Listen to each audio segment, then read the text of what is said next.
All right, we are going live. Welcome everyone to another installment of KloobySnacks. It's KloobySnack time on a Sunday night. It's our casual way of making it fun and easy to look within. Normally, I'm joined by my co-author and daughter, Abby Klubeck, who wrote journal-style responses to 48 of the 52 KloobySnacks that made it into the book. But Abby's working. She's has a retail job, and the mall closed at 8, and so she's got to close the store. So we'll cross our fingers that she'll be able to join by phone if she can close up the store in the next 35 minutes or so. And then it's an interesting week because this is the last week that she's home before going off to college. And so that means next week's KloobySnack, next week's installment is going to be at a different time because I'm going to be on a plane home from New York City, or from New Jersey anyways, where I'm flying out of Newark. I'm going to be on a plane home, and it's going to be an interesting trip. I've imagined this plane ride many times. My wife, Marianne, the original KloobySnack is my wife's homemade cookies, and so it's kind of cute. I'll talk about Marianne real quick. First of all, you should know by now, maybe if you've been following along at all, that the foreword to the book is the original recipe for KloobySnacks. The original KloobySnack is my wife's homemade cookies, so my motivational quotes didn't catch up until a couple years after I branded my wife's cookies. They were so delicious. We called them KloobySnacks. How fun is that? And so interestingly enough, we're throwing this go away party, kind of graduation / go away party for Abby yesterday. And lo and behold, there's a brand new flavor of KloobySnack that Marianne came up with. This is a different flavor. It's got a butterscotch kind of theme to it. And so I've got one right here, and I'm going to actually literally enjoy a new flavor of KloobySnack. It's not the recipe that you'll find in the book, but it is delicious. And Abby tipped me off to it yesterday. It was cute. She's like, "Dad, there's these new cookies. You got to try. You got to try the new cookies." And she's like, "They're not KloobySnacks, but they're really good." And I'm like, "Dude, if Mom made them, they're KloobySnacks." And she's like, "Oh yeah." And so it was nice to ground us back again in the origins of it all. And of course, Abby was so brilliant to come up with the baking cookbook style cover, because we're passing it along. We're passing on as much to her as we possibly can before she leaves to go to New York. It's not like the end of the world, right? We're going to stay in touch with her. She's going to continue to do these live streams with me on a weekly basis, but it's going to be tough on us. We love her dearly. We're going to miss her. It's a big emptiness in the house that we're going to, do our best to fill with as much love as we can. And the best we could do is just knowing that we did the best job we could before she bails, right? And so for my part, among the family members and the relatives that came over yesterday, we got the question, "Are you ready? How are you handling it? How are you going to handle it?" And for my part, I think I'm handling it. This project, KloobySnacks, has been such a gift to me as a dad, to my daughter, to hopefully to you. Hopefully through us, we're making it easy and fun to look within, easy to take ownership of your behavior and relationships. And that gets me into the content of the book. The 52 snacks are organized into 4 baker's dozens, right? 13 times 4 equals 52. So we have 52, one per week, right? And tonight is number 33. And let me play around with the banners a little bit. If you want to fill Abby's shoes and come on into the live stream with me, it's a very easy link, tinyurl.com/KloobySnack33. I'm introducing tonight's snack, and I'm getting into the content now. The first baker's dozen was loving flavored KloobySnacks. The second baker's dozen was ego flavored KloobySnacks. And now we're in our third baker's dozen, which is discipline flavored. And I'm reflecting fondly yesterday again in this little going away party, whether it was Abby's friends that came over or whether it was relatives on my wife's side, Marianne, or some of our mutual friends that came over. I asked everybody to play what is becoming now my favorite game, which is pick a number between 1 and 52. Now tonight, collectively, we're going in order, right? So it's the 33rd week of the year. We're going to do number 33, which is in the discipline favored baker's dozen. But it's fun. It's just fun to see what number people will come up with. And then I go and I just open it up and I read the snack, and then I look at their face and and then I tell them, "Oh yeah." And then Abby wrote a journal style response to that, and it's here in the book. And it's something, I guess it's become one of my favorite games to play. Pick a number between 1 and 52. So if you ever see me in person or you want to hang out, be ready and have your number ready between 1 and 52. But tonight we're on number 33. And as I mentioned, it is in the, normally I get some visuals to share with this, so bear with me. Let me see if I can open the PDF. So yeah, in the discipline flavored, open recent file. I'm not all PDFs. No, that doesn't work. Okay, so yeah, discipline flavored. Oh yeah, there you go. All right, very good. KloobySnacks. Good. All right. So I'm going to do a little review real quick of the snacks in this baker's dozen, starting with number 27. Remember, discipline flavored. We judge ourselves by intent while we judge others by their actions. All right. Number 28. The biggest problem with apology and forgiveness is the guilty verdict they both require. Now, this one, in previous weeks, when I've done my review of these, I've honestly shared, vulnerably shared, that this snack is a snack that I got to eat. There's a relationship that I, care dearly about her. We haven't talked in a long time. And I just got to the point where it's like, if it's going to be, it's up to me. I'm going to have to lead with apology or forgiveness or both, really. But I got to do what it takes to make sure that we reconnect and serve our community with our relationship the way it should be. And so I'm happy to report that I made contact a couple days ago, and I'm going to see this person for the first time in well over 5 years next week. And it's very healing. It's like it's going to be an amazing gift to our communities, our families, and our mutual friends and families, the people that are depending on us to be reconciled and together for the benefit of the collective, everybody else that depends on our love. And so it's just really special for me to be able to take my own medicine, so to speak, or eat my own snack, or walk my own walk, or walk the talk the walk, etc. But again, we didn't write these because we're perfect. We write these because this is probably a reflection of our own struggles that we have. I'm an author, but I'm a human being, and so I wanted to pause real quick on this snack. I've mentioned in the past couple of weeks that this one is gnawing at me. I'm wrestling with this one because I know it's up to me when it comes to this relationship that I cherish. And so I walked the walk this week, and I was rewarded. I braved, rejection. I braved, I was vulnerable, right? I was absolutely vulnerable. Who knows what could have happened? It could have been blown up. It could have been crickets. It could have been not well received. No, but it was everything. It was everything it was supposed to be. And the only shame is shame on me for not doing it sooner. But thank God that relationship is on the mend, and there's a lot of people that are going to benefit from it. So there you have that. All right, then 29. The road to mastery is paved with fundamentals. You know how jovial I am. I like to say we put the fun back in the fundamentals. So that's a good one. Now, number 30 is the only mistake to be afraid of is the mistake we don't learn from. As long as you plan on learning from the mistake so that you don't repeat it, right? Make as many as possible as soon as you can. That's one of the challenges of parenting, is that we have an instinct to protect our children.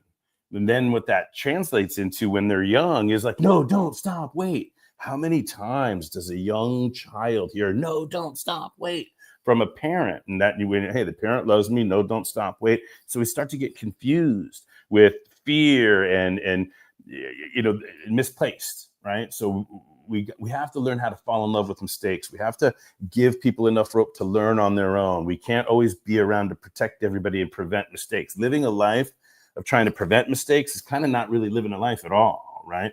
What we want to do is make sure that we're ready to learn from mistakes, be calculated. We want to be careful. We want to be measured, but we can't be afraid of the mistake. There's no such thing as long as we learn from it and build from it. All right, number 31, every job is an inside job.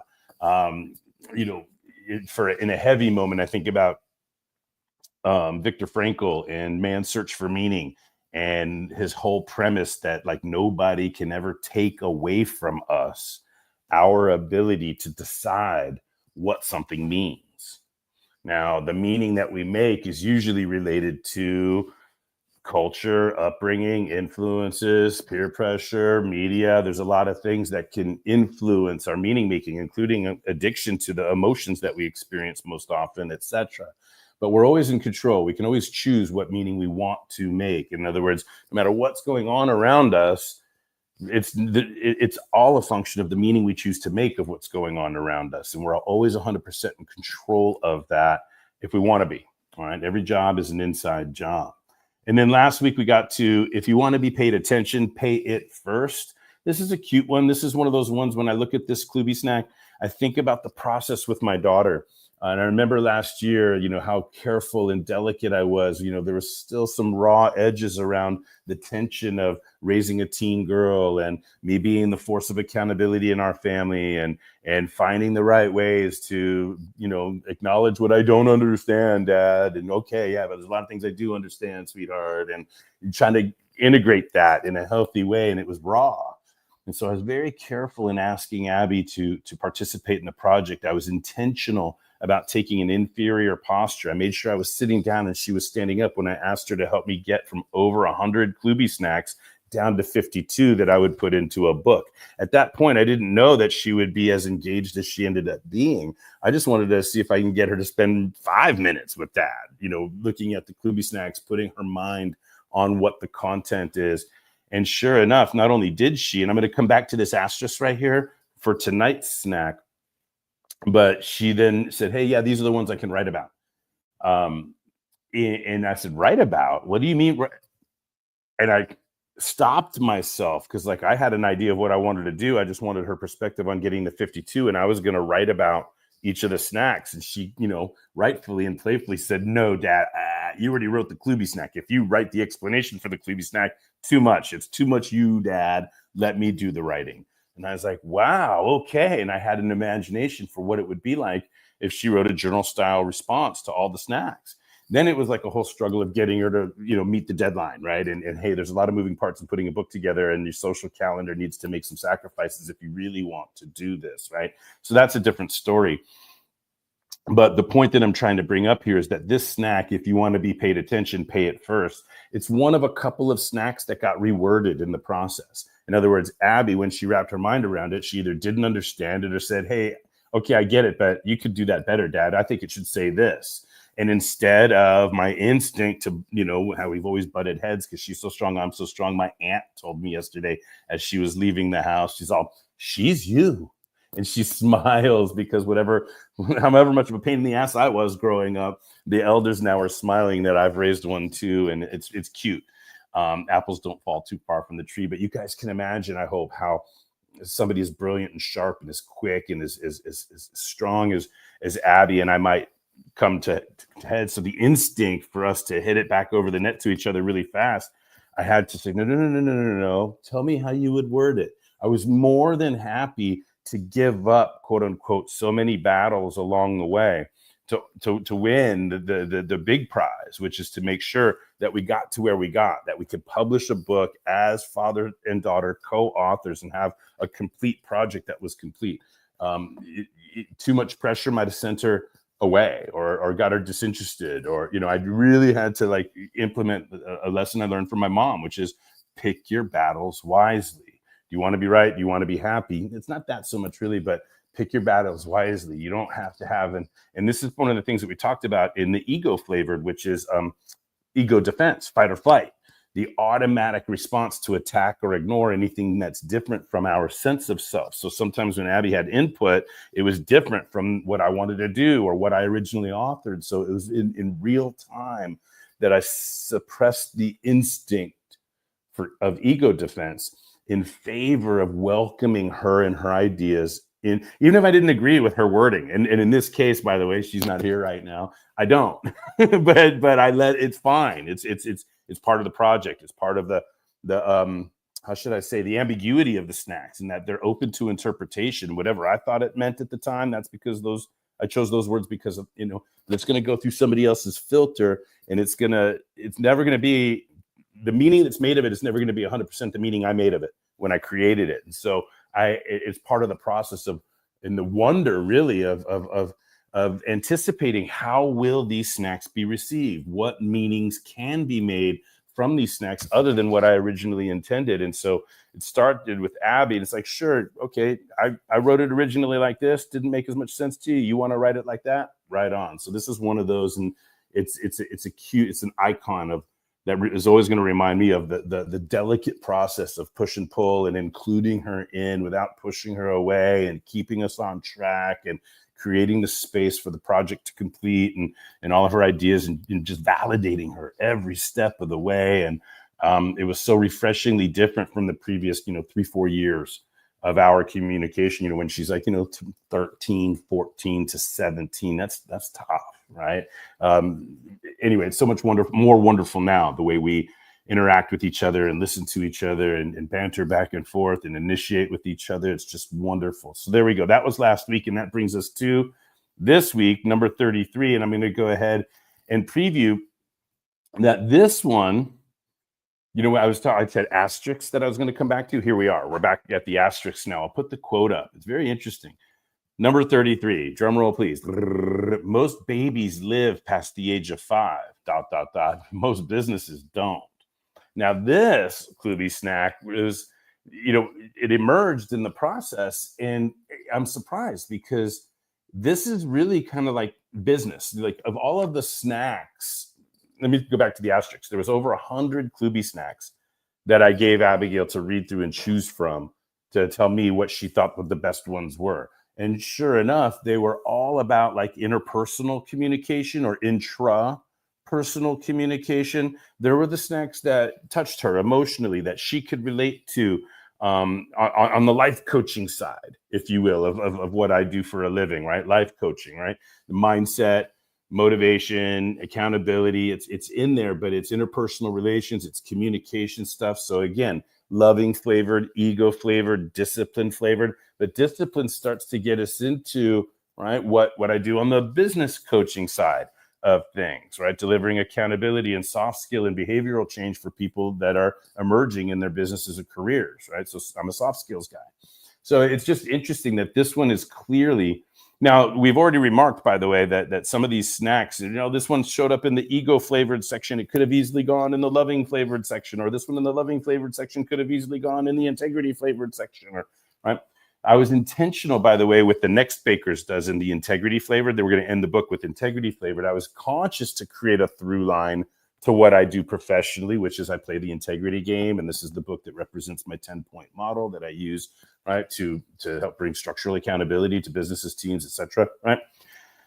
Because I knew that all of the snacks that she had picked were like interpersonal or intrapersonal or relational or life coaching related. I wanted to have a through line. I knew that this was such a daddy-daughter project. This is such like kind of like public live streaming therapy, if you will, right, on the health of a daddy-daughter relationship and how important it is and all of the stuff. So I was conscious to try to get some sort of vein of professionalism, some that I could have a crossover, and basically I could do what I do for a living, but I could wear it on my sleeve and just be authentic, especially in this artificial world that we live in, right? I still believe in authentic intelligence, not artificial intelligence, right? Oh, Abby is texting now. What does she have to say? Yes, I am. Okay, we might get her. Hang on. tinyurl.com/KloobySnack33.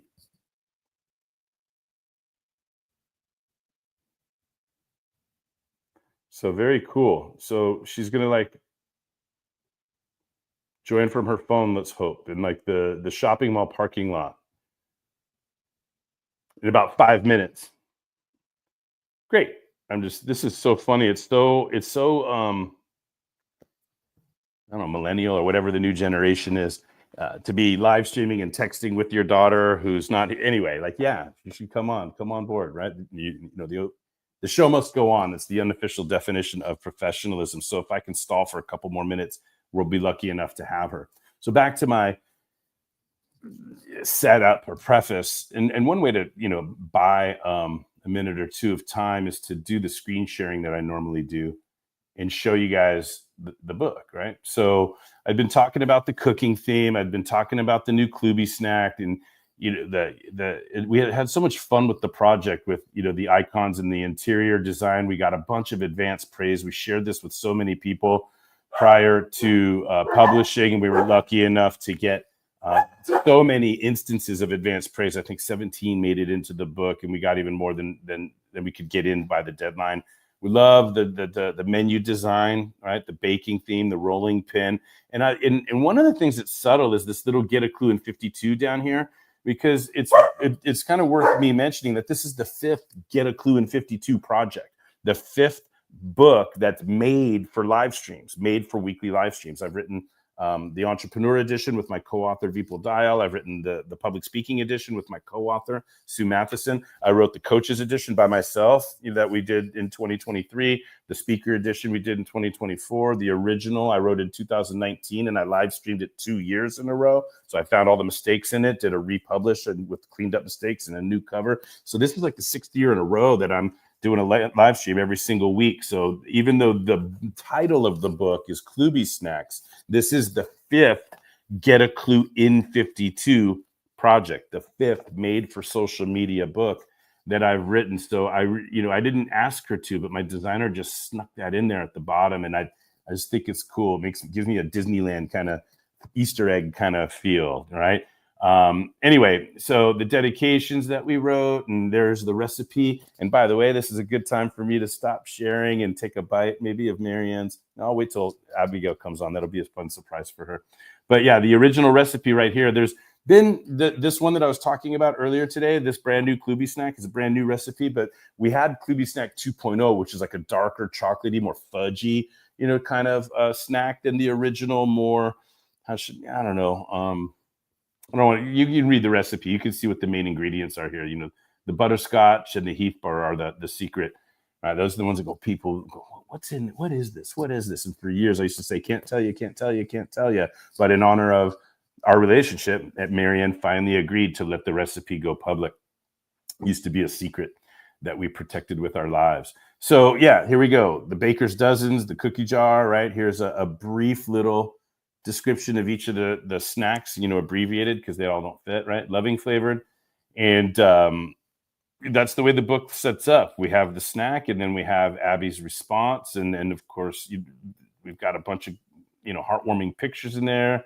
And this is one of our favorites, if not there's one that competes with this picture for best picture in the book, we think. But then we talked about ego flavored, right? And ego defense, and the instinctual fight or flight response to anything different than our way, so to speak, and our sense of self. And so that's going to get us into the discipline flavored, which is where we are right now.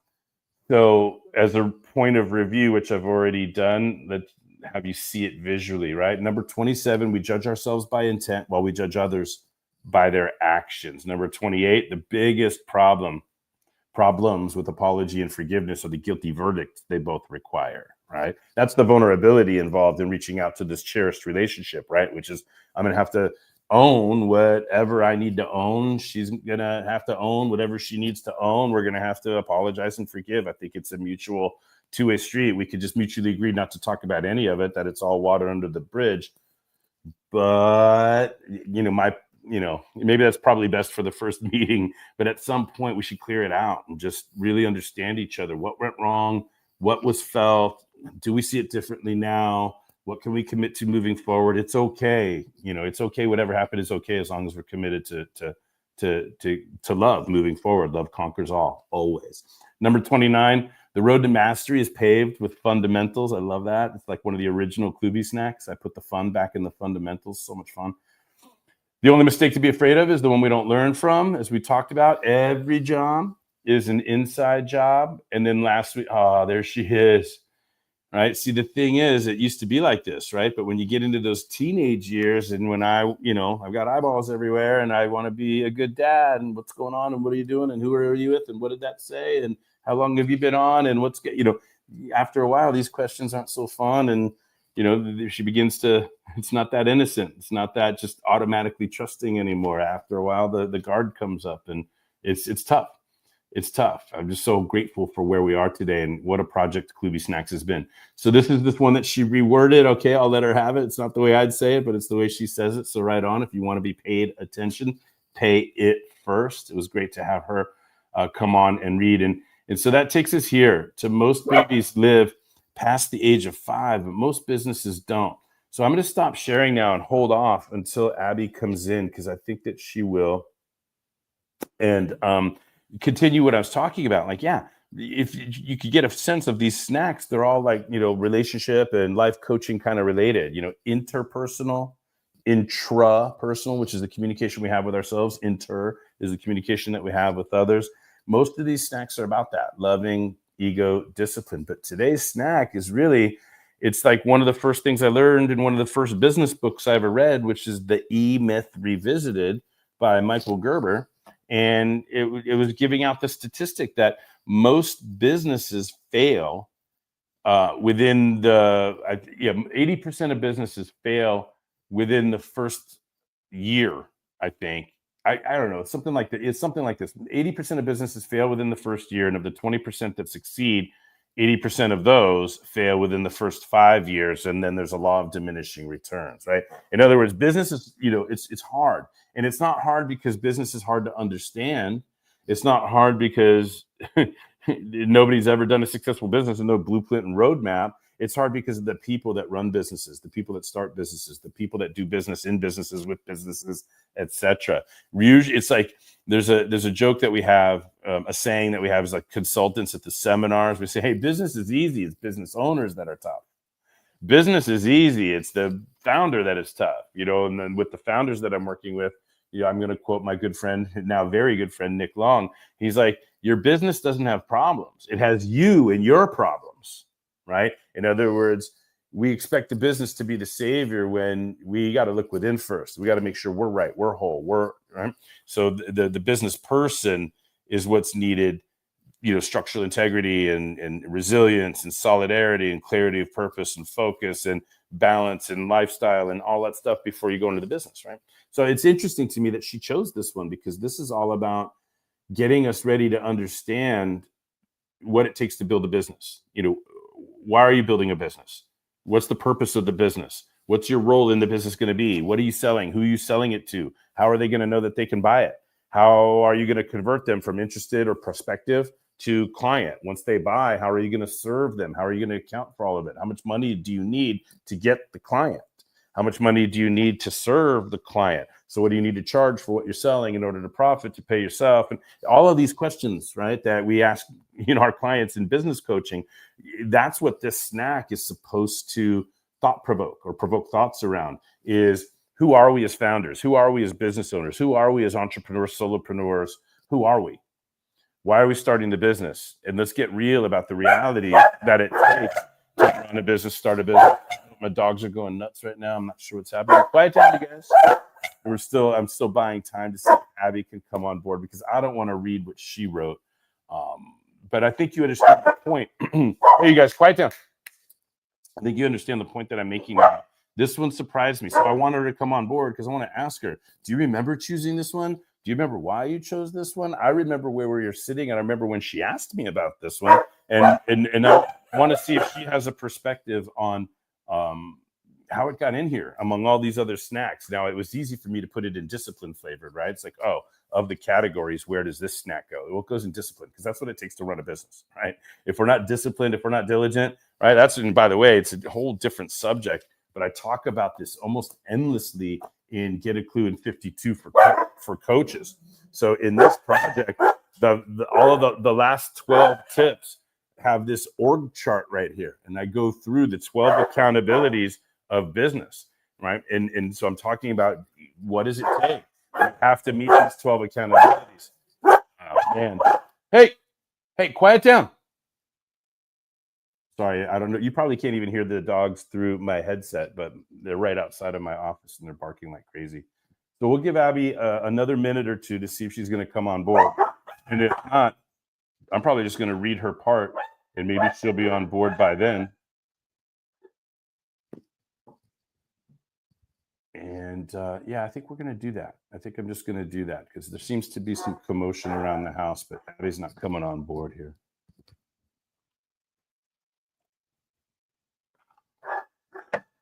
All right. So number 33.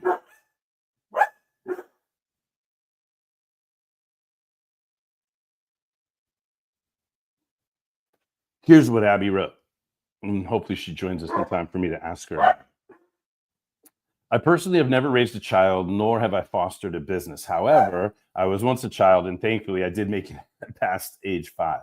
Growing up, there were so many people involved in my life, ensuring my care. I had countless babysitters, family members, and even teachers that helped shape who I've become. Though parents are essential to the care of a child, it takes so much more than that.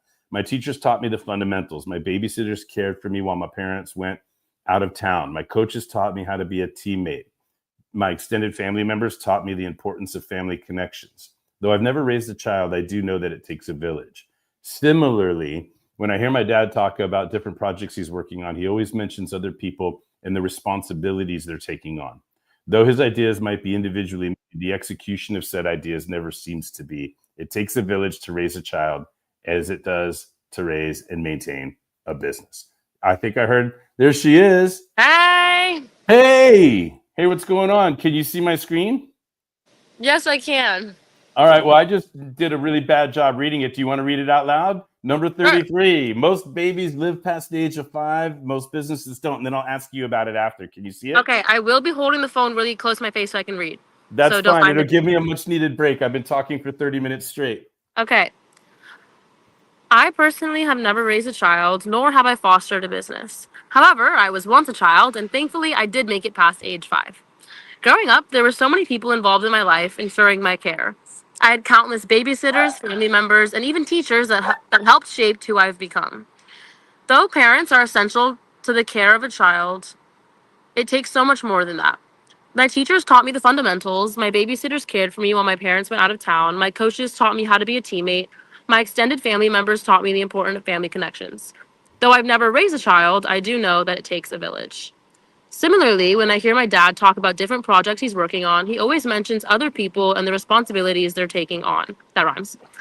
Though his ideas might be individually made, the execution of said ideas never seems to be. It takes a village to raise a child, as it does to raise and maintain a business. All right. So cool. First of all, I'm glad that you made it. Thank you. Right. The show must go on. I was supposed to lock the door for work. That was my job. And the door was not locking. I was locking it for 20 minutes and I finally got it. And I came over here, sat down, and here I am. Now you're chilling. Well, I won't keep you because I want you to get home safe, of course, but I got a couple of things while I've got you, right? Number one, I think the answer might be inherent in what you just read. You really went to the it takes a village jam, right? So, but the question for you is that I was setting up prior to you getting on board is what made you pick this snack, right? Because the premise is most of the snacks out of the over 100, I had snacks related to sales. I had snacks related to marketing. I had snacks related to branding. I had snacks related to business coaching, business communication coaching. But of course, most of the snacks that you chose are in the intrapersonal or intra, like our self-talk, or interpersonal relationships, the life coaching side. So this one, of course, as I mentioned, is, most businesses don't. It's supposed to provoke thought around how hard it is to build a business and what it takes, which is discipline, which is the section that we're in. So from the read, it's obvious that, hey, it takes a village, and it would be easy to say, well, one person is not going to succeed alone in business, right? But anyway, I want to know, do you remember what you were thinking when you chose this snack and how it got in here? I think that this one was one of the ones that I didn't necessarily relate to, or just a snack standing alone doesn't have anything that. I mean, I did have a soft sand company business when I was in 2nd grade, but I really don't have any. But that was shut down very quickly. I don't have any experience in business, and I think I a lot of the other ones I understood. I'd grown up hearing. I'd applied to my own life. I'd said in conversations with other people, all this stuff, and I had some sort of understanding or relation or something too. But this was one where I didn't. And I think at the time I thought it would be interesting to add something that I didn't know about, or something that I'm soon getting into the world of. And there are pieces of it that I understand. I understand the care and the time and effort and thought that goes into. I mean, obviously I don't understand, but I have an idea of all of the care and effort and time that goes into a business, because I've seen it through you. I've seen how much time and devotion and how much of you put into all of the things that you're involved in. So I've seen it. I haven't lived it firsthand, but I think it's like you've got a head. It's like a heads. It's like you appreciate the heads up. Yeah, you're also wise enough to know I'm headed somewhere. Might as well learn a little from this, so that once it does come my way, it's not totally foreign, and maybe I can lean into it a little sooner than. That's what I'm getting. Am I putting words in your mouth, and or then is that? also no, you're right. And also, I think that I was obviously as I've gone older, I've become more aware of what goes into what you do and what you do actually is. I don't think I really understood when I was younger. I bet there's still so much now that I don't understand. Yeah. Um, but I think that I'm learning more about all the pieces that go into what you do, and how much of your time, like it's not like, oh, you just woke up and wrote a few books and you like get on Zoom. Like there's so much that goes into it with like even like your clues letter and all this stuff. Like it's not just like oh, I have an idea, so now I can execute it. It's like I have an idea, so now I need to make more ideas of how I can get it done. You know what I mean? So there's a bunch of stuff that goes into it, and I think that I'm slowly becoming more aware and um, learning more about that.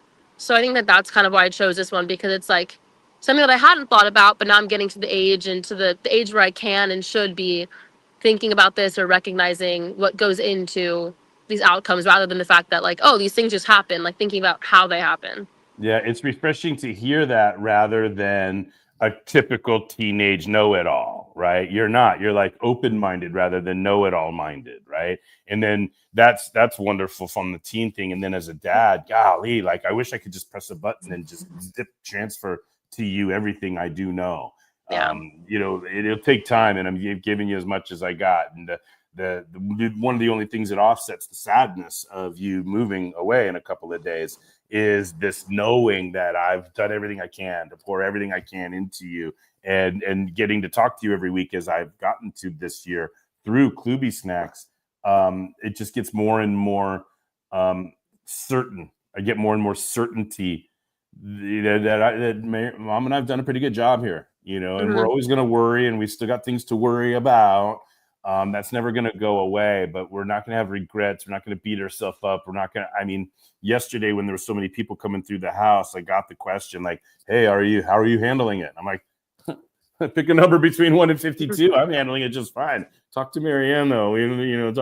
Anyway. So yesterday was a cool experience to ask everybody to play 1 through 52. I mentioned that at the outset. And then I only have one other thing for you, other than let you go. Unless there's anything that you wanted to say or share tonight about KloobySnacks or this particular KloobySnack. No, I don't think so. I don't know. I don't think so. Well, the only thing I wanted, this is a surprise, but I wanted to let you know that I'm actually going to have a KloobySnack live on air right now. This is KloobySnack like 3.0, and it was cute last night. You're like, oh, Dad, you got to try these cookies. You got to try these cookies. They're not like KloobySnacks, but they're so good. I'm like, dude, if Mom made them, they're KloobySnacks. No crumbs. I had one for breakfast, actually. Oops. All right. So, no, this is so funny. Last call. Comments, quotes, jokes, riddles. Last time I'm ever going to be doing this call from San Diego. Last time, this is at 8 p.m. for me and not 11. Kind of crazy. Yeah, last call, last time. You might do one over Thanksgiving break from here. Maybe not. Maybe you'll be back to New York. I think I fly out Sunday. Yeah. Maybe like winter break in some. Oh no, winter break. These are so good. I wish you were here with me dipping something like this into like a cup of coffee or something, like a little after dinner cup. Oh, well, I had one for breakfast this morning. Don't worry. All right. Well, we're done. We did it. You made it. Way to go, Abby. Thank you for supporting me and the world in another installment of Sunday night KloobySnack time. And I have a book. Yeah, that's all right. Get home safe. I love you. And take care, everyone. Thanks for joining. Bye.